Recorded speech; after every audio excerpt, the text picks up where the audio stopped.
Olá, boa noite a todas e todos. É um prazer estar aqui com vocês novamente nesse Papo com Paula no Instagram.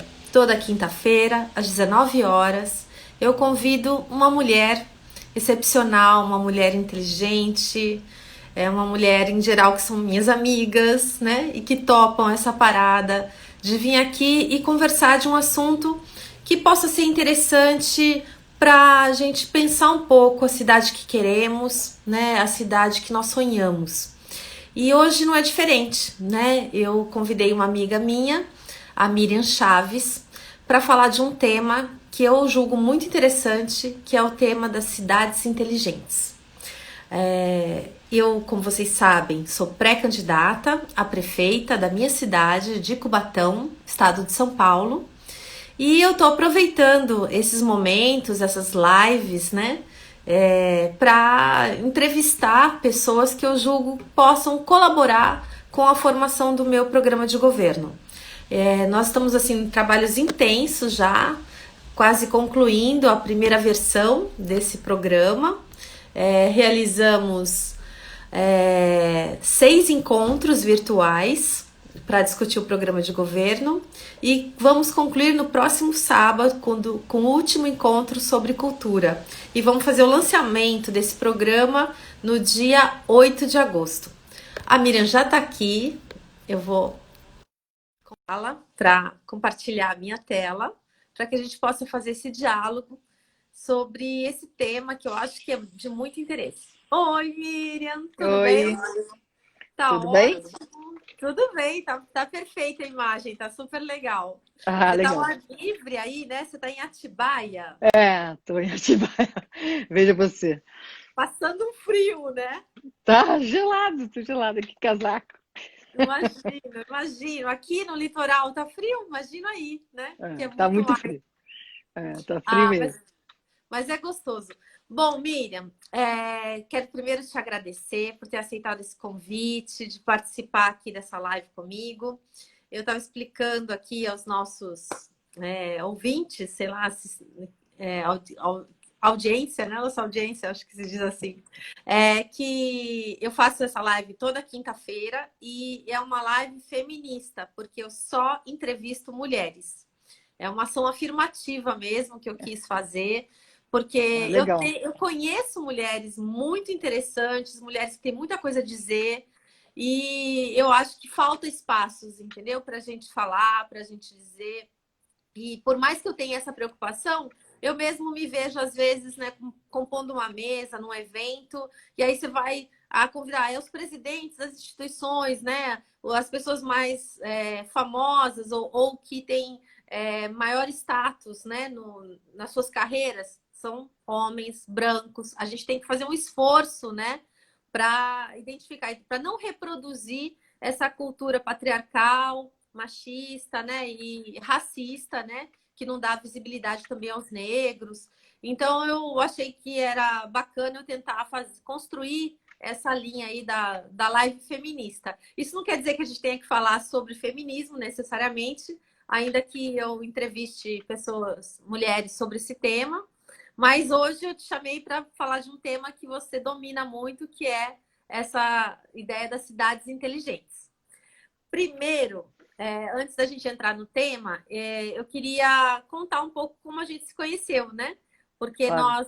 nós nos encontramos em Brasília.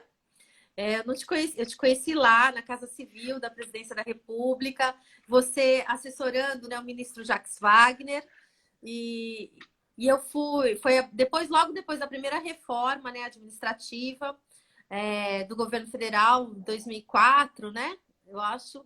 E aí Início a de gente. 2004. É, e eu foi também a época que eu saí da assessoria de assuntos jurídicos da Casa Civil e fui para a subchefia de assuntos federativos, que é uma equipe que faz justamente a assessoria, né, para presidente da República ou presidente da República na relação com estados e municípios. E aí a gente acabou fazendo vários trabalhos juntos, por isso que eu sei da sua excelência e aí te agradeço por estar aqui, né, colaborando, porque eu estou enfrentando esse desafio agora, né, de tentar construir um programa de governo para Cubatão, mas que seja ousado, que seja radical, sabe? Que possa reinventar a cidade. Eu acho que a gente está num momento de crise, não só a crise sanitária, mas que a gente está vivendo, mas a gente já vinha num momento de crise econômica na cidade, existe um processo de desindustrialização do país, e a nossa cidade de Cubatão, por estar muito focada no polo petroquímico, ela sente muito essa desindustrialização. Então, o número de desempregados é cada vez mais alto, e agora, por conta da pandemia, vários comércios fecharam, porque não tiveram nenhum tipo de assistência por parte da prefeitura, né? Auxílio a pequenas e médias empresas, nada. Fecharam, e as grandes empresas também estão se aproveitando do momento, como a Uzi Minas, né, que é a antiga Cosipa, que anunciou a demissão de quase 1.000 trabalhadores. Com o fechamento dessas unidades da Uzi Minas, com certeza outras centenas de trabalhadores de empresas terceirizadas perderão seus empregos. A gente vem ouvindo anúncios também da Petrobras, que está se retirando de São Paulo, concentrando suas atividades no Rio. Isso tem um forte impacto aqui em Cubatão também, por causa da refinaria Presidente Bernardes. Então, nesse cenário, né, acho que a gente tem que pensar coisas novas. Como é que a gente vai desenvolver políticas públicas, desenvolver a cidade para gerar emprego e renda nesse cenário, né? Quase, não sei se você soube, até viralizou, o Supla, o filho do Suplicy, veio gravar um clipe aqui em Cubatão. E ele estava buscando um cenário pós-apocalíptico.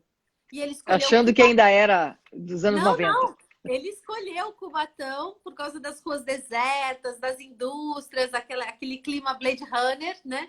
E isso gerou toda uma polêmica na cidade, né?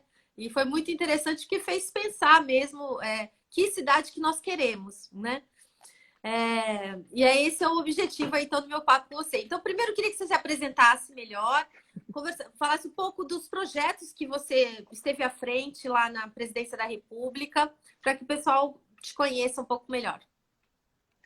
Não, então, na verdade, eu sou eu sou pesquisadora do Ministério da Ciência e Tecnologia, né? E trabalho com sistemas de informação. E por essas coisas da vida, eu estava trabalhando com sistemas de informação ligados ao plano plurianual, enfim. E foi dessa forma que eu conheci o Ministério do Trabalho, apresentando um sistema que a gente tinha feito para o Rio de Janeiro na época. E aí, por circunstâncias, acabaram me convidando para fazer uma assessoria de planejamento no momento em que houve uma mudança lá rápida, no final de 2003. E aí eu falei, eu vou experimentar, né? Fazer uma coisa diferente. Claro que o governo Lula, eu já tinha ido para a posse do governo Lula, muito feliz de ter um governo progressista, finalmente. Então, aí eu falei, não, vou experimentar essa vida foi um momento de muito governo. feliz, né? Aquela Nossa, foi maravilhoso. Assim, foi maravilhoso. Até hoje eu guardo, sabia? Lembranças desse evento, que foi a primeira Nossa, posse. foi maravilhoso. Aquela posse foi uma coisa incrível, pessoas incríveis na rua, uma felicidade, né? Uma explosão de esperanças e felicidades que e até falava, não sei se vai se concretizar tanta esperança assim. E eu tive a felicidade de ficar no governo os 13 anos, igual você, e teve momentos mais felizes ainda do que aquele, porque a esperança se concretizou em muitas coisas. Claro que teve muito problema, mas muitas coisas se concretizaram. O segundo governo Lula foi muito bacana, muitas realizações, né? O próprio primeiro governo Dilma, quando deixaram ela trabalhar, as coisas aconteciam. Não me arrependo em nada de ter ficado. Também não. Eu também não. De forma alguma. Eu acabei, assim, me prejudicando minha carreira, sabe? Porque claro. eu voltei, né, para Cubatão, que eu sou concursada aqui na prefeitura. Sim. E aí, esses anos, eu perdi, sabe, para ascensão na minha carreira. Eu também, Mas é a mesma também coisa. não me arrependo em nada, sabe? Valeu muito a pena. Tudo que eu vivi, tudo que eu aprendi, foi uma experiência maravilhosa. E a gente fez um trabalho lindo, que foi aquela agenda de compromisso dos Objetivos de Desenvolvimento do Milênio, né? Eu tenho muito orgulho disso também. Não, também tenho muito orgulho de ter ajudado de alguma forma, porque eu estava sempre na área dos sistemas, né? Então, tentando fazer as pontes com aquilo que era mais relevante ali para os parceiros, né, que eram da presidência, e você estava na SAF, e conseguiram enxergar isso, que eu achei genial, a ideia foi de vocês, né, de fazer uma agenda de compromisso em que você estabeleceria, ofertaria, na verdade, para os prefeitos aquilo que o governo federal, imagina, naquela época, bem diferente de hoje, o governo federal se preocupava em ofertar muitos programas que eram voltados para o município, programa Bolsa Família, programa de alimentação escolar, vários programas que eram vinculados aos ODM, né? Então, a ideia era justamente o prefeito se comprometer, receber um certificado e, de certa forma, entender que existiam esses programas federais e que ele poderia aderir a esses programas e conseguir alcançar metas importantes para a sua cidade em relação àquelas ofertas todas que estavam sendo feitas. Então, foi muito legal, a gente alcançou mais de, acho que 300 municípios aderiram em determinado momento, enfim, foi uma coisa bem bacana. O principal trabalho, né, dessa equipe que eu estava, da Subchefia de Assuntos Federativos, era dar assistência técnica aos municípios. Isso, para que eles conseguissem realizar os programas federais, exatamente. Para que eles conseguissem realizar os programas federais. Por exemplo, né, o Minha Casa Minha Vida, o Luz para Todos, o Bolsa Família. Então, existe uma desigualdade muito grande no país. Então, a maior parte dos nossos municípios, 70% deles são municípios com menos de 20 mil habitantes, com perfil rural. Então, esses municípios não têm uma estrutura administrativa, não tem equipe técnica. Então, a gente tentava facilitar, né, as coisas. E uma das propostas para incentivar o planejamento da gestão pública foi propor uma agenda de compromissos, em que os prefeitos assumiam compromissos em relação aos objetivos de desenvolvimento do milênio. Então, para cada objetivo, que eram 8, né, tinha 2 ou 3 indicadores que o prefeito ia lá e falava, olha, eu vou melhorar esse... Ele via o indicador do município dele, então ele tinha um diagnóstico, né, daquela política pública na cidade dele, que era uma informação que o governo federal dispunha e colocava lá. Tipo mortalidade infantil, fome, enfim. Famílias abaixo da linha da pobreza. Linha da pobreza, exatamente. A cobertura de vacinação. Então, a gente escolheu indicadores que se referiam àquele objetivo. Então, se a gente estava falando de meio ambiente, eram informações, por exemplo, de cobertura de abastecimento de água, tratamento de esgoto, né? Coisa que é gravíssimo aqui em Cubatão, sabe? Nossa, gravíssimo do Brasil, né? Metade do país não tem saneamento. Exatamente. Em Cubatão, 46% da população não tem acesso a esgoto. A média é 50%, é muita coisa. Agora, o que não se diz, e agora tem todo esse processo, essa coisa da lei essa nova marco regulatório do saneamento aí, que na verdade é uma abertura para privatização. O que eles não dizem, está muito difícil conseguir o saneamento, mas o que eles não dizem é que nos 10 anos, nos 12, 13 anos dos governos Lula e Dilma, esse avanço foi imenso. Acho que aumentou, dobrou, algo assim. O número eu esqueci de olhar recentemente, mas é impressionante, entendeu? Então, porque é um esforço muito grande mesmo. O saneamento não é fácil e é difícil de usar os recursos para esse objetivo, né? Mas, enfim, foi uma época muito legal. Foi, e quando terminou essa proposta, né, que era uma proposta da Organização das Nações Unidas, né, os Objetivos de Desenvolvimento do Milênio, que foram muito abraçados pelo presidente Lula, né? Não, sem dúvida. A ONU criou os 17 Objetivos de Desenvolvimento Sustentável, que é o ODS. Com uma enorme participação do Brasil na época, que agora eles estão quase querendo fazer uma lei de sair dos ODS. Impressionante. Né? E na época a gente influenciou muito com essa coisa. A externa brasileira é uma vergonha hoje. Não, a gente incluiu coisas de desenvolvimento sustentável, a gente incluiu questões de meio ambiente, porque era uma preocupação, né? Com a Amazônia, enfim, com a questão indígena, a gente incluiu várias coisas. Inclusive saneamento, era outra coisa, que o pessoal do IBGE teve uma atuação muito forte também, do IPEA, eles faziam uma discussão muito qualificada, né, com os organismos internacionais. Enfim, coisas. E aí a gente começou a construir essa agenda também dos ODS. Ia ser para os ODS. Porque de 8 objetivos nós passamos para 17. né? Era um desafio, mas antes que a gente conseguisse terminar esse projeto, sofremos um golpe e isso, É, claro. felizmente, né? Nunca o governo nunca apresentou esse projeto, né? Depois que nós saímos do governo. Mas É. vamos olhar para frente, Agora né? vamos olhar para frente. Vamos Pois olhar para é, frente, que na são volta outros agora você é desafios. candidata a prefeita. Eu voltei para o meu instituto de origem, que era o Laboratório Nacional de Computação Científica, e aí fui fazer pós-doutorado em cidades inteligentes, justamente, aproveitando um pouco a experiência que eu tinha tido lá, né? Inclusive com muita colaboração com a universidade, a COP, onde eu estou fazendo esse pós-doutorado, inclusive, e aí eu falei, vou aproveitar essas coisas que a gente começou a desenvolver, né? A gente trabalhou com dados abertos, né? Você lembra, inclusive estimulando a lei de acesso à informação junto aos municípios, vocês também fizeram isso lá na SAF, e sempre procurando ampliar essa questão da transparência, né? O portal da transparência foi um grande feito do governo Lula lá, ainda do primeiro ainda, e que só Isso. foi ampliando, aumentando. Coisa que nós não temos aqui em Cubatão. Não tem, não tem. Não, Miriam, foi a primeira coisa que eu fiz. Quando eu voltei. Olhar o portal da transparência do município, claro. Não, aí eu fiz um decreto regulamentando a lei de acesso à informação, porque ela precisa Sim. ser regulamentada no nível Em municipal. cada município, isso. Para dizer o que vai e tal. Regulamentei foi publicado o decreto, mas a prefeitura até hoje não cumpre o decreto, entendeu? O decreto dela mesmo.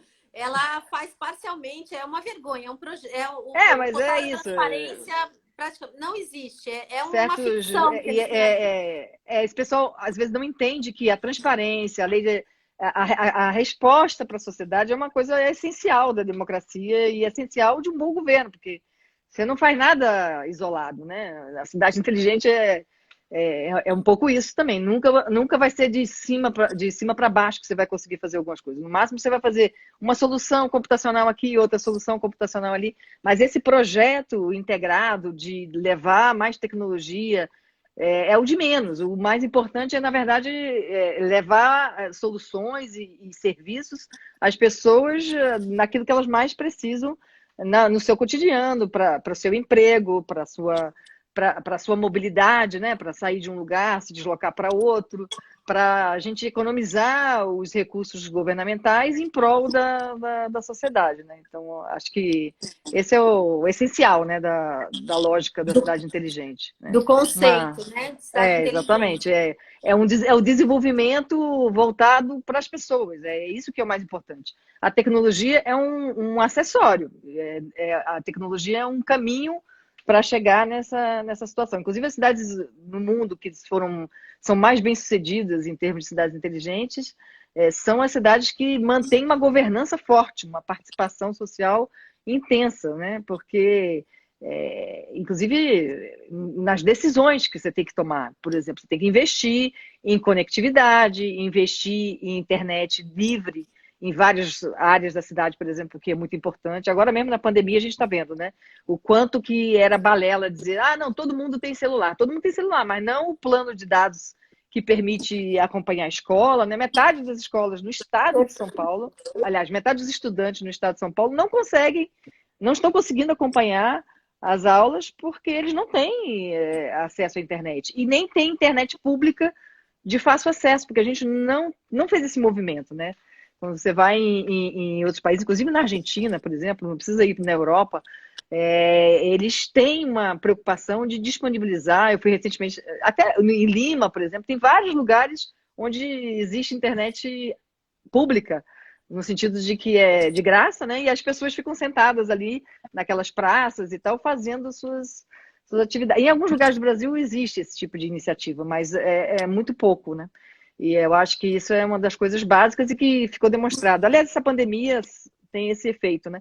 Ela demonstra a imensa desigualdade em que nós vivemos, né? Que ela fica meio camuflada no dia a dia. Então, coisas que são impensáveis e eram impensáveis antes, mas agora elas ficaram mais flagrantes, como pessoas, né, em territórios vulneráveis não terem acesso à água só 2 vezes por semana.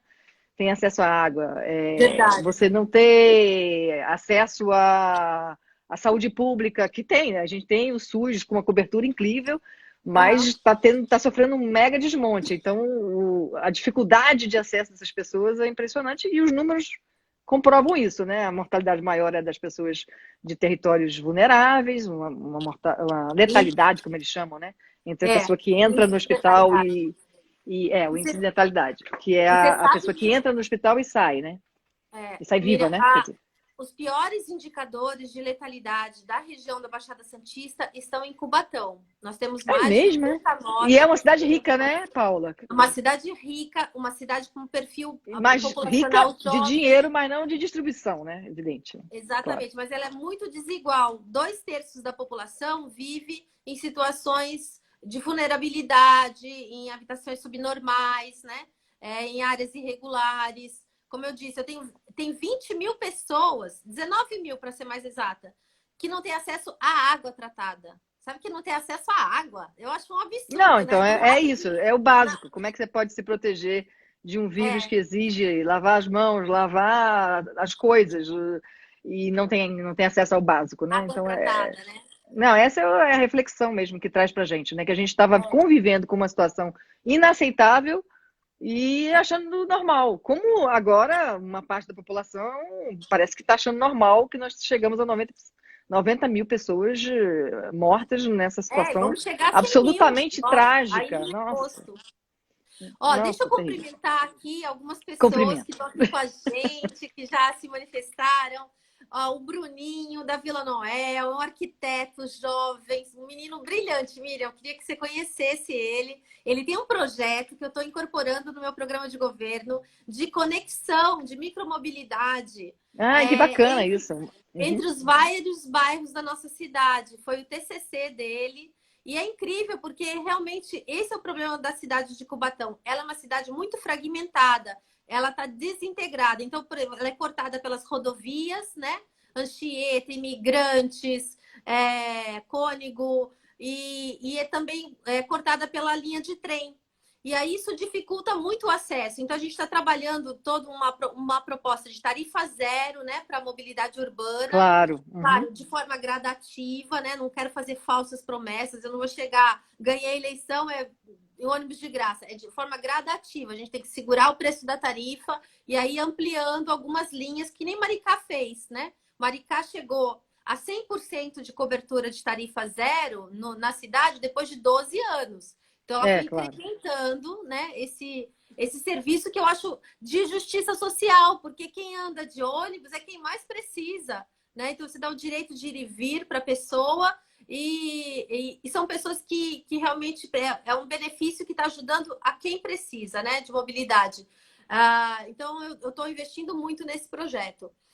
O Gustavo também, Batista, está aqui também, um jovem também, está estudando relações internacionais, tenho conversado muito com ele, ator também, um cara bem bacana. A, a Nara, nossa, querida Nara, minha colega, procuradora do município, também participando, nossa procuradora, coordenadora da área da Procuradoria Ambiental, justamente.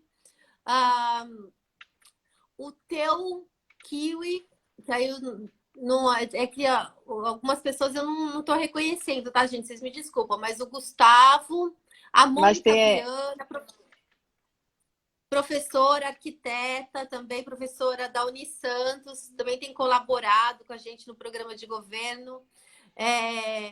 A Nelma Lisboa, o professor Michel Costa, obrigada, Michel, pela audiência, sempre presente.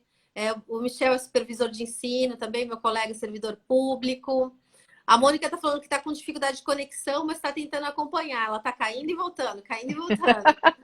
Aí é um dos problemas, né, que a gente vai falar, né, da cidade inteligente, se você não tem uma estrutura, né, também de fibra ótica, de acesso à internet na cidade, né? Olha, a Karina Andrade está aqui com a gente. A Karina tá tarde lá e ela tá ainda acordada.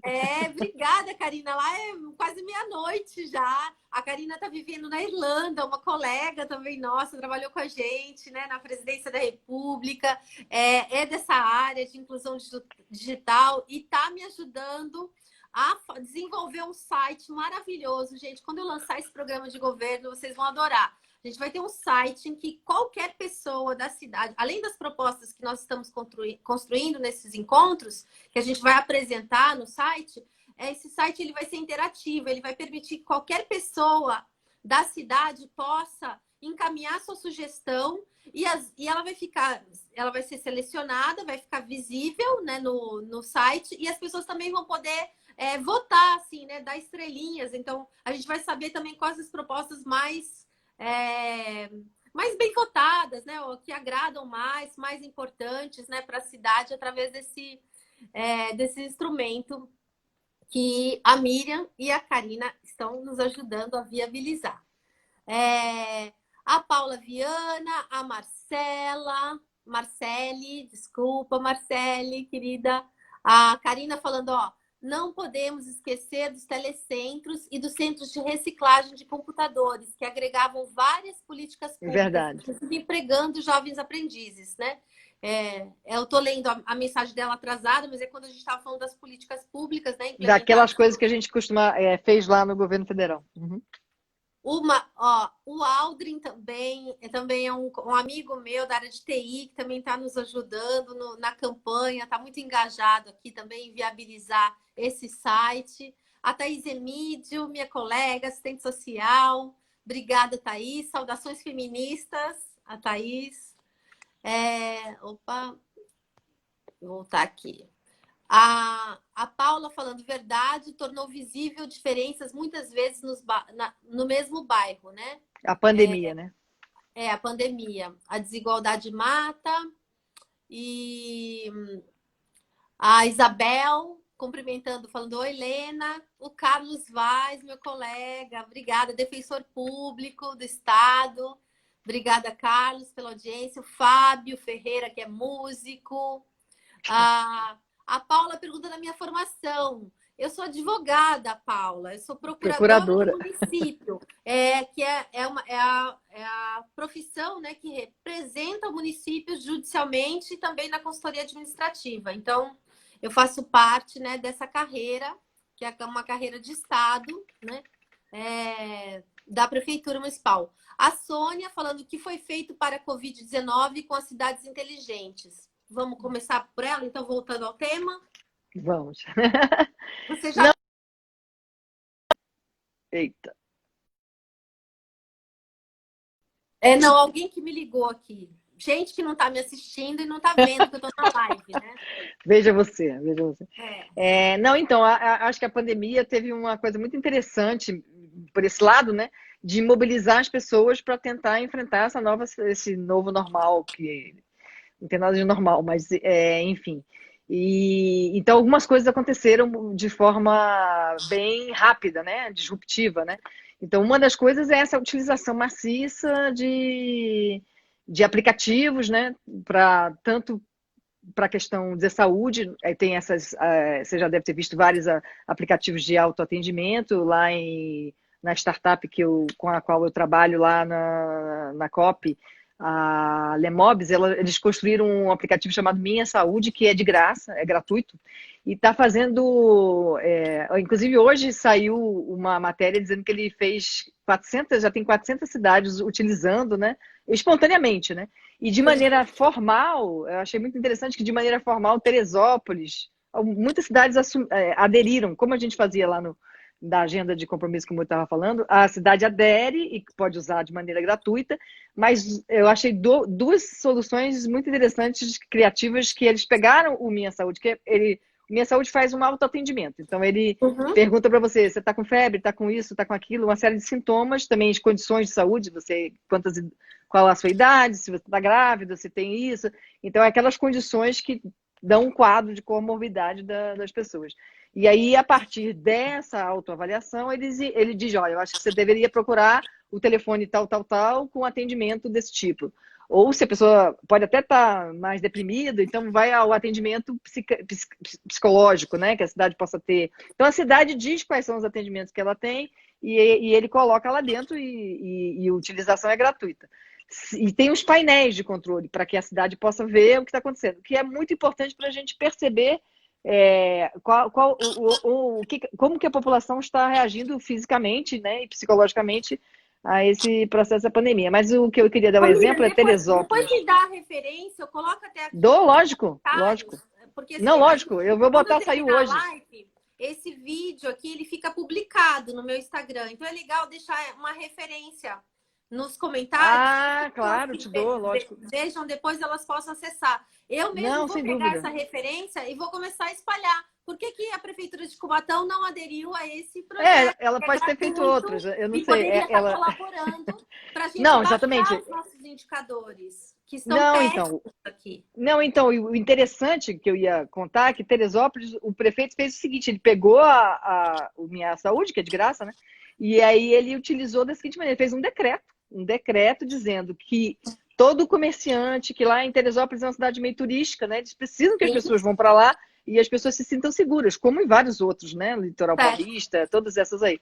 Então ele fez, no decreto, ele fala o seguinte: que o comerciante tem que solicitar aos seus funcionários que entrem no Minha Saúde todo dia, digam os seus sintomas, se está com febre, se não está, enfim.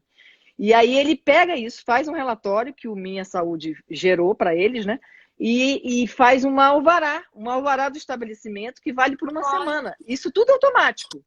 Quer dizer, você não precisa de um fiscal, né? Ele faz uma autofiscalização através do aplicativo. E junto com o Juazeiro do Norte, lá no Ceará também, que também fez um decreto, eles recomendam que o estabelecimento só atenda as pessoas que mostrarem. Tem a coisa de medir a febre também, claro. Mas eles, se a pessoa mostrar que está preenchendo o aplicativo, aí pode passar para dentro do estabelecimento, como uma forma de proteger os funcionários também. Eu achei tão Entendi. interessante essa. É isso, a gente tem que tentar encontrar formas de usar a tecnologia da melhor maneira para que as pessoas possam se sentir mais seguras, né? Claro. A utilização, por exemplo, dessa coisa dos entregadores, né? Que é uma coisa que viabilizou as pessoas a não precisarem ir nos mercados, por outro lado, expõe o próprio empregador, aí tem todo esse debate, essa greve recente que eles tiveram, aí remete uma outra coisa que eu acho que tem a ver com do gestor responsável, né, de uma cidade inteligente. Uma gestão tem que ser inteligente também. Então, por exemplo, você oferecer uma plataforma para que as pessoas façam essa intermediação de serviços pela própria cidade, uma cidade média como é Cubatão, de cento e poucos mil habitantes, é totalmente viável, né? Porque você pode prescindir desses grandes aplicativos que fazem Perfeito. propaganda. Eu quero fazer isso, Miriam. Então, você tem que. Ajudar, né? Ou É a chamada as próprias. economia de plataforma. Então, o Estado pode fazer isso de duas maneiras. Primeiro, efetivamente, criando plataformas com parcerias, não precisa ser dinheiro do governo propriamente, mas faz parcerias, dá acesso a dados abertos das informações que o Estado tem e que o governo tem, né? E que pode prover e que é do interesse daqueles comerciantes. E essas plataformas de intermediação, de gente que tem algo a oferecer como serviço e gente que precisa de alguma coisa, Uhum. tem se espalhado normalmente, inclusive com a pandemia. A questão da doação no Brasil explodiu, né? Mostrando quão generoso nós podemos ser também, né? Ao mesmo tempo que a gente é terrivelmente cruel em determinadas coisas na nossa história, a gente também é muito generoso, tem Uhum. muita gente que tem empatia, não é todo mundo Verdade. que tem essa falta de sensibilidade com relação ao que acontece no entorno. Então, essas plataformas de intermediação, elas têm sido usadas de maneira muito interessante. Distribuição de máscara, costureiras que se juntam para fazer voluntariamente máscara, aí o comerciante dá o resto dos tecidos, por exemplo, em várias cidades aconteceu isso, né? Os escritórios de crise dos territórios vulneráveis, né? Mesmo no Rio de Janeiro, por exemplo, em que os governantes são o terror do que é possível imaginar de terrível, né? O Crivella, enfim, e o próprio Witzel. Então, eles se auto-organizaram, não é uma coisa que o governo aportou, mas imagine numa cidade em que você oferece esse tipo de relação, em que Exatamente. você junta o esforço da organização e dos movimentos locais, Apoiar né? a economia Para solidária, claro, né? claro, claro. Porque a gente Então, por vê essa. exemplo, nessas áreas periféricas, uma coisa fundamental é exatamente atender às populações mais idosas, Em Paraisópolis, por exemplo, Paneleiros, as pessoas se organizaram, identificaram os idosos, os jovens levam até agora, né? Cesta básica, as distribuições aconteceram por causa dessa organização. E a própria estratégia de saúde da família, que é uma coisa incrível que o SUS tem, que o Brasil tem, e você vê os Estados Unidos, que tem muito mais dinheiro do que o Brasil, também tem um igualmente problemático, para dizer o mínimo, presidente, mas de qualquer forma tem muita dificuldade de atender a população, porque não tem um sistema único e universal, né, com uma cobertura tão grande quanto o do Brasil tem, com todas as suas dificuldades, com as diferenças de acesso que estão claras, mas mesmo assim ele tem, né? Então existe um lugar onde você pode recorrer. E com, por exemplo, um mapeamento da população vulnerável na casa tal, na rua tal, você pode fazer uma vigilância sanitária muito melhor para evitar os problemas que a gente está vendo, né? Você mesmo Isso, propôs... Miriam, é a tarefa do município. Claro, porque a gente claro. tem que lembrar, né? Existe um sistema único de saúde que as atribuições são compartilhadas entre União, estados e municípios. Então, cabe à União a alta complexidade, aos estados a média complexidade. Então, esses hospitais, é tudo... O Hospital de Cubatão mesmo, né, é responsabilidade do Estado, não era nem do município. E cabe ao município, principalmente, a atenção básica, que é isso, essa saúde, a estratégia de saúde da família, os agentes comunitários, que é para você não permitir que o sistema entre em colapso. Eu tenho denunciado e esse muito aprendizado, isso inclusive, aqui em Cubatão, porque a prefeitura não fez a lição de casa. Ela não tem nenhuma ação proativa no sentido de ir para as comunidades, fazer o isolamento comunitário, identificar quem está doente, dar condições para essas pessoas ficarem isoladas. Porque imagina, quando você mora num barraco... Claro, um cômodo, 2 cômodos, é impossível fazer isolamento. Em casa, Isso não existe. E a própria... fornecido condições para isso. Né? Esse ela escritório... não quis fazer hospital de campanha. Então, que fizesse um abrigo, né? Comum para as pessoas. Se botasse esses escritórios de crise que apareceram em vários territórios mais organizados do Brasil, né? Uma das coisas que eles fizeram é usar a escola, que está fechada, para abrigar as pessoas que começam a ter sintomas, para você não espalhar a história. Isso é o básico. E os hotéis que você falou, né? Também, os hotéis para os profissionais de saúde. Profissionais de saúde, claro. Que são de fora. Aqui em Cubatão isso é muito recorrente, assim. A Araraquara está exemplar nisso, né? Tem feito todas essas movimentações que o prefeito... Que é uma administração do Partido dos Trabalhadores. Isso, exatamente. Ouvindo, que é o Edinho. Às vezes não conhece, prefeito Edinho. Foi secretário de comunicação. Ele fez tudo conforme as melhores recomendações. Fantástico.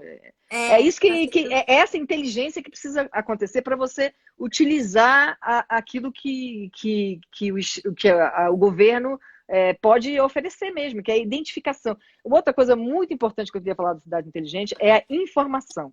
Às vezes o prefeito não percebe que ele tem os ativos, o ativo da cidade é o seu conhecimento, o conhecimento sobre sua cobertura de conectividade, inclusive, né? Tem um monte de serviços que são feitos a partir de alvarás da prefeitura.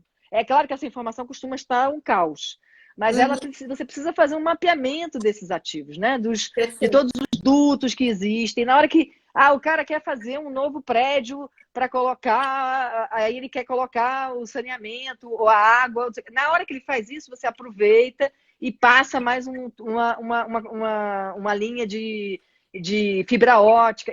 Associa uma coisa com a outra, né? Quando nós estávamos no governo federal, eu trabalhava no PAC também em período com a Miriam Belchior e o Ministério do Planejamento e também na Casa Civil, uma das coisas que eu achei mais interessantes que é acoplar uma política a outra. Então, você fazia o financiamento da infraestrutura, mas colocava nos contratos que na hora que faz a estrada, faz ao longo da estrada a tubulação, né, para colocar a fibra ótica e outras infraestruturas para aproveitar aquele momento. A mesma coisa a cidade, na hora que você permite fazer uma pavimentação nova, vai aproveitando e construindo a infraestrutura daquilo que você precisa, entendeu? Essa falta de articulação, ela é muito evidente, né? A prefeitura vai lá e acaba de asfaltar faz rua, tudo e não pede nada em troca. E quebra tudo. no dia Isso. seguinte, porque essa Sabesp é estadual e não se articula com a prefeitura, né? Não responde à prefeitura pelas suas ações, o que é um crime, Exatamente. E porque o essas titular de serviço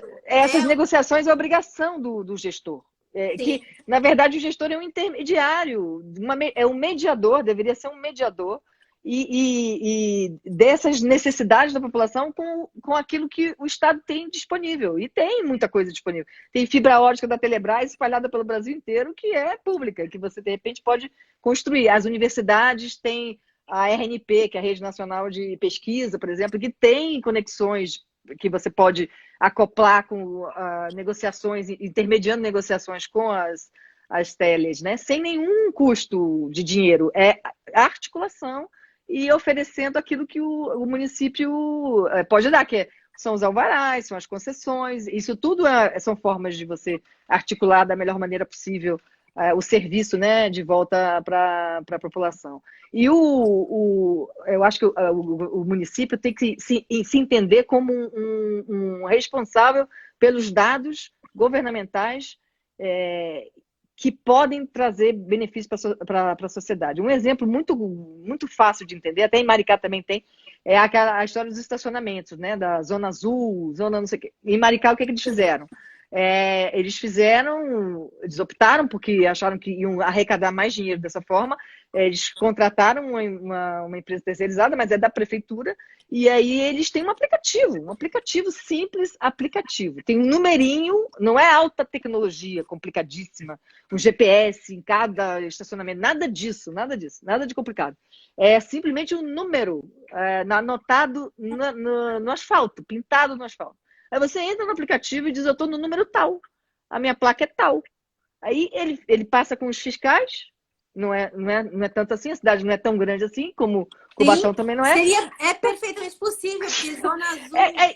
E não vale a pena contratar, esse é o tipo da coisa, não vale a pena contratar uma empresa para fazer isso, porque ele vai ficar com a maior parte do lucro. Como é que Sim. você vai controlar, entendeu? Então, são essas coisas, com o mínimo de inteligência, você consegue muito alcance nas suas informações, né? Aliás, no seu provimento de serviços. Outra coisa é a automação do serviço, né? Processo eletrônico, nós implantamos, você lembra lá no governo federal, que foi uma coisa Sim. importantíssima. Já tem mais de 100 e tantos órgãos do governo federal que já estão usando o processo eletrônico. A Justiça já usava há muito tempo e o Executivo tinha essa dificuldade. Se eu te contar que a gente não tem e-mail institucional na prefeitura, Não é possível. né? Todo mundo é Gmail. A Te juro, informação. eu criei, o que eu fiz, porque eu voltei, né, 13 anos na presidência, só e-mail, né, fazia tudo por e-mail, reuniões, discussões, processo digital. Chego aqui na prefeitura, qualquer Ninguém tem. cidadão, para tirar uma certidão, para fazer qualquer solicitação, ele tem que ir fisicamente no protocolo da prefeitura, preencher um formulário à mão. Ele não pode nem trazer trazer a petição pronta, não pode. Porque não acredito. Não, mentira. te juro, os advogados querem morrer, eles têm raiva, eles brigam direto comigo. Falam, Paula, eu tô aqui com a minha petição e a pessoa do protocolo não quer receber, porque ela só recebe se você preencher aquele formulário. Não é possível, Paula, não é verdade. Não, isso eu não tô acreditando. É verdade. E anexa, né, grampeia e abre um processo. E aí, até o pedido de acesso à informação é feito assim. A gente é loucura, cara. A gente Nossa, tá então você tem muita coisa rápida e fácil e de alto impacto, porque não é possível. Por isso, uma pessoa assim, com o mínimo de competência, dava para fazer uma revolução na gestão da prefeitura aqui de Cubatão. Assim, o que acontecia muito no governo federal na época, né, era que você tinha muitos sistemas para fazer a mesma coisa. Então, por exemplo, a gente fez um protocolo integrado, que acho que toda cidade precisa, que é todo mundo tem o mesmo protocolo, entra no mesmo lugar, e aí o cidadão sabe exatamente onde está. Isso aí tem. Isso temos. No sistema digital. E outra coisa que a gente fez na época lá, e que toda cidade também pode ter, e tem muitas que tem já, é o portal de serviços digitais, né? Que o ideal é você levar esse portal de serviços digitais chegar aos 90% do serviço da cidade serem feitos digitalmente. Você foi a Maricá tem essa mesma empresa que eu mencionei, o Minha Saúde, ela faz fez todo um sistema de zeladoria, acompanhamento de obra, para dar sustentação nessa digitalização de serviços, né? O da zeladoria eu acho super interessante, porque o cidadão, no limite, hoje em dia, depois de amadurecimentos, é claro, o cidadão entra com um pedido, aí ele é aceito com um supervisor, mas se o cidadão for um cidadão que já faz isso frequentemente, tá precisando podar a árvore da minha rua, ele já vai direto para uma ordem de serviço e o prestador de serviço vai executar aquele serviço. Então fica tudo numa cadeia e você agiliza aquilo que o cidadão está solicitando, né? Outra área Sim. muito importante para os municípios é a de resíduos sólidos, né? Talvez o orçamento, em média, assim, o orçamento, eu não sei como é que é o Batão, mas os orçamentos mais altos que o município tem, que ele mesmo gasta sem nenhum outro tipo de interferência, é exatamente resíduos sólidos e a questão da luz. Costuma ser os orçamentos mais altos. E é onde você pode economizar imensamente fazendo contratações inteligentes, que é você pedir para fazer os seus desenhos lá de coleta de resíduos sólidos, por exemplo, com os percursos definidos e exigir do próprio concessionário, né, que ele coloque o GPS no carro dele, no caminhão. Faça o check-in, faça o check-out, aí você sabe exatamente que volume que ele pegou, porque muitas vezes essa é a falcatrua usual, né? Você diz que, eu entreguei não sei quanto, aí faz um acordo lá com o cara do depósito, do aterro, do que seja, e parece que entrou um monte de lixo e não entrou, porque ninguém confere o peso, né? Então, você tem sensores hoje em dia na caçamba, enfim, tem uma série de coisas que não são caras, porque esses sensores todos ficaram muito baratos, né? Deixa eu aproveitar. Internet, né? Você poder ter conectividade na cidade toda para poder receber essas informações o tempo inteiro. Miriam, deixa eu fazer uma pausinha aqui. Tem algumas pessoas que fizeram perguntas, né? Para a gente tentar tá, faz aí. Atender, porque agora eu vou ligar aqui que está diminuindo um pouco a coisa do celular. Ó, mas pode ir falando. A Paula fez várias intervenções interessantes. Uma delas, ela faz referência ao consórcio do Nordeste, né? E aí eu aproveito, Paula, para dizer que a gente está com um projeto bem parecido aqui. Eu lancei a proposta da gente fazer um consórcio intermunicipal das cidades da Baixada Santista, que nós não temos aqui. A gente tem a Agência Metropolitana, que é do governo do estado, mas não tem um consórcio de municípios. E então eu lancei essa ideia. Eu tenho me reunido semanalmente com todos os pré-candidatos do Partido dos Trabalhadores das 9 cidades aqui da região. Na verdade, 8, porque em uma delas o PT não tem pré-candidato, ainda está discutindo se vai apoiar o atual prefeito ou se vai ter uma candidatura própria. Mas a gente tem se reunido, inclusive, com eles para discutir um projeto de desenvolvimento regional. Inclusive, vamos criar uma espécie de comitê científico, igual o Consórcio do Nordeste fez, com o apoio do Arthur Quioro, que é um cientista, né? Vive aqui, nosso vizinho, vive na nossa região, né? E é ex-ministro da Saúde, né? Do governo Dilma, e ele vai nos apoiar nesse processo de criar um comitê científico para a gente monitorar, né? As ações das prefeituras da região e apresentando as nossas propostas, né? Principalmente nesse momento em que os prefeitos, pressionados pela reeleição, tentam flexibilizar as regras do jogo para não ter que pagar a conta, né, da alta... do desemprego, taxas, de todo... claro. Porque aqui o governo do estado ele criou um protocolo de cores, né? De faixa vermelha, laranja, verde, né? E aí eles querem caminhar o mais rápido possível para um momento verde, e aí em vez de fazer esforços nesse sentido, né, de realmente baixar os indicadores, né, dar segurança para a população, não. Eu vou mudar as regras, porque aí as regras flexibilizam para eu ir para verde, mas eu continuo na situação péssima, né, e de sanitária. Então a gente vai tentar fiscalizar isso. Só terminar aqui. A Paula está falando a tecnologia contra o desabastecimento dos serviços de saúde. Muitas vezes uma unidade, né? Tem insumos que outras não têm. Perfeito. O Bruninho falando aqui, ó, as informações não chegam em alguns locais da cidade, que é isso, a questão da desigualdade, né?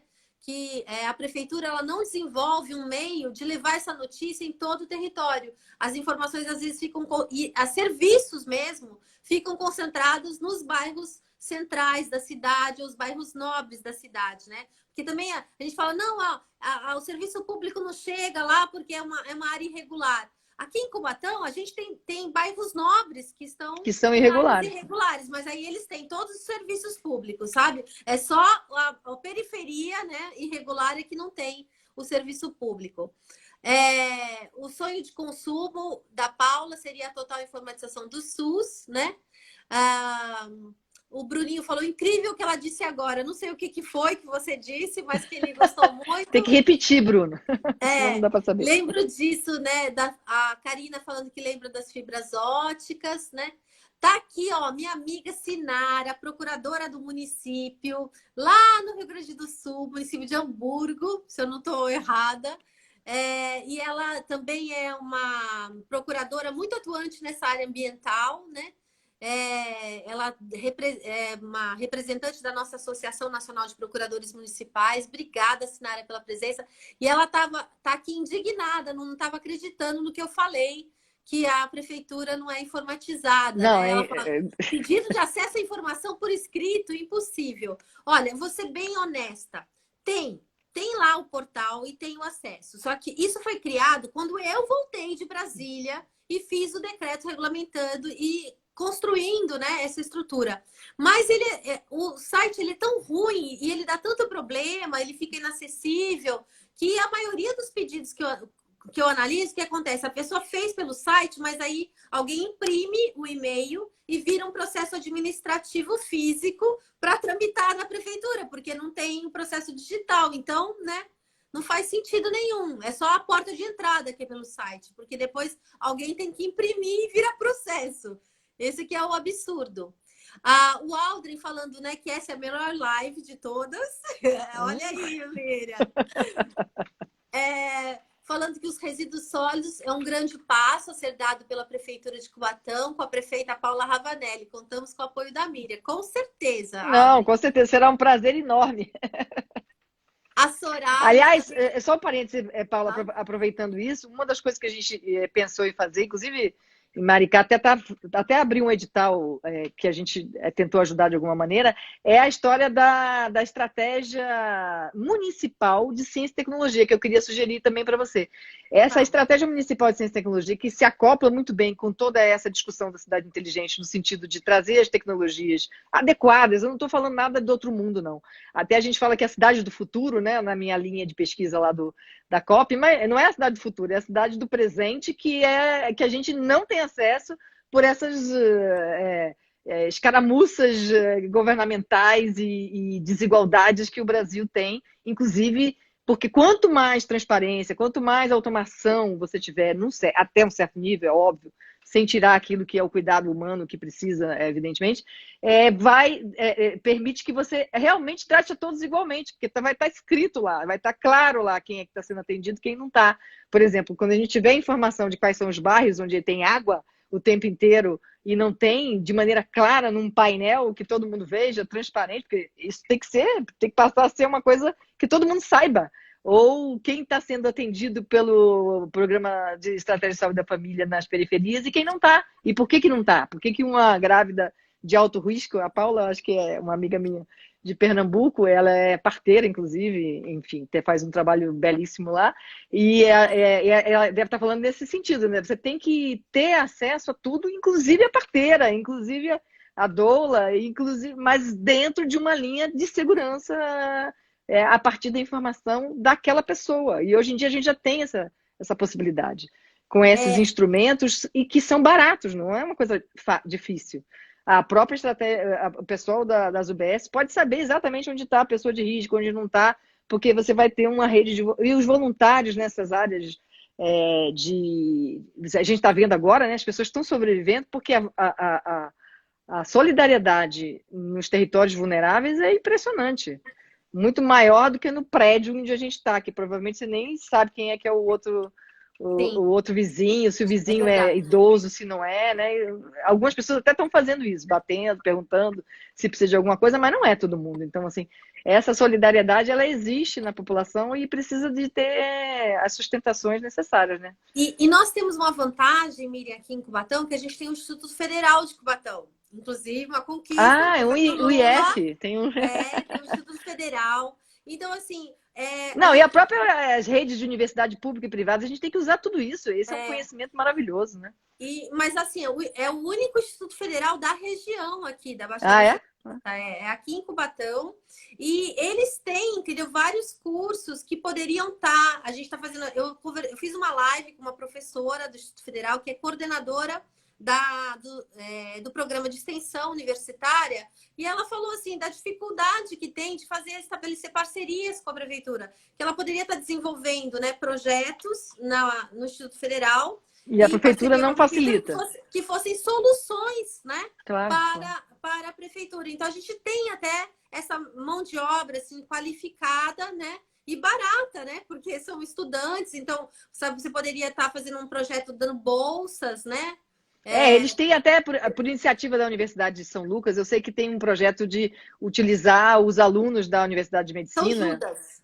Ah, São Judas. Toda vez eu falo São São Lucas, Judas, perdão. É aqui São da Judas. Faculdade de Medicina aqui de Batão, né? De São Judas, exatamente. Eles fizeram um acordo aí com a prefeitura e já fizeram mais de 700 atendimentos, eu vi num artigo que saiu, exatamente fazendo esse tipo de coisa, um teleatendimento, porque isso é uma coisa que é revolucionário. A gente tem que passar a fazer teleatendimento das pessoas que têm doença crônica, que são idosos e moram sozinhos. A gente pode fazer uma vigilância, uma televigilância de saúde com muito menos custo da presença, o médico de família, a estratégia de saúde da família pode fazer um monitoramento com telemedicina muito mais avançado do que faz até hoje, alcançando as pessoas diariamente sem precisar ir necessariamente na casa, por exemplo. Né? Eu acho que é esse tipo de tecnologia que tem que estar presente. O prontuário eletrônico, que é o famoso prontuário eletrônico, que já se tentou instalar tantas vezes, né, no Brasil. A gente até tem o SUS, que tem um mínimo de informação sobre aquele paciente, mas precisa de muito mais detalhe, né? E Uhum. o município tem essa coisa o município precisa dos especialistas, né? Os famosos médicos contratados pelo município, que tem uma rotatividade imensa. Então, por exemplo, se você tiver um prontuário eletrônico que possa te dar uma linha de cuidado para cada uma dessas doenças, você pode acompanhar e manter uma qualidade, manter um padrão, mesmo trocando os médicos, porque eles entram e saem. Você conhece essa história, não é fácil, o cara acaba não atendendo adequadamente. Então, assim, tudo isso são tecnologias que você pode disponibilizar para que a população tenha uma vida de melhor qualidade e, ao mesmo tempo, com mais economia por incrível que pareça, é mais econômico para o município do que ficar levando ambulância para cima e para baixo, que deve ser um pouco a Com certeza. estratégia de Cubatão, né? Sobe a serra, desce a serra, sobe a serra, que Miriam, é pelos essa meus lógica. cálculos aqui, Nós já estamos acabando, né? a gente tem mais 2 minutinhos, então só Tá para não vendo como o abrir um negócio é? novo assunto que não vai dar tempo de concluir. Mas Sim. eu penso dessa forma assim. Tem várias pessoas aqui falando sobre a questão da mulher também, da mulheres à frente, né? Cidades inteligentes administradas por mulheres aqui. O pessoal, a As mulheres são Gabi, mais práticas e fazem soluções ótimas em geral, a Gabi, para dar menos trabalho. Gabriela, minha amiga, advogada da Associação José Martí, em Santos, uma casa de apoio a Cuba, né? A Revolução Cubana. A Paula, a Thaís, todo mundo aqui aplaudindo. E eu penso assim com você, o eixo Você tem que estruturante. botar a cidade inteligente como um dos eixos do seu programa de Com certeza. O eixo principal a gente vai ter que colocar educação, em algum naturalmente, lugar deve de ser. destaque. Eu estou pensando aqui, até já. É. Enquanto você fala, eu estava pensando como é que eu vou apresentar essas propostas de uma forma assim, mais acessível possível, né? Porque também não Sim, adianta a sim, gente sim. fazer um programa de governo que seja uma tese, né? Que ninguém vai conseguir Não, ler. não precisa ser tese, é muito fácil de explicar e todo mundo entende que é melhor para todo mundo. É, Só tem que e usar a aí, linguagem adequada, né? Você é boa nisso. o nosso programa ele está estruturado até por orientação do Partido dos Trabalhadores no eixo da transição ecológica para a sociedade do século XXI, que tem tudo a Estruturado, ver com essa o eixo discussão que a gente está estruturante, claro. fazendo, né? É o eixo Sim. Uhum. estruturante do programa, porque é pensar nesse nesse novo normal, pós-pandemia, em como a gente vai apoiar as ações de economia solidária, a economia criativa, né, as ações culturais. A gente tem muita produção cultural aqui em Cubatão. Cooperativas, a história das plataformas que eu falei para você, economia de Exatamente. plataforma. É. E a modernização, né, da gestão também como um eixo importante da gestão democrática, né? E da garantia da participação cidadã, né? Talvez nos próximos anos a gente não tenha condições de voltar a ter aquelas plenárias, né? Por exemplo, de orçamento participativo. Então, nós temos que usar a tecnologia para garantir o controle social sobre a gestão das políticas públicas, né? Todo esse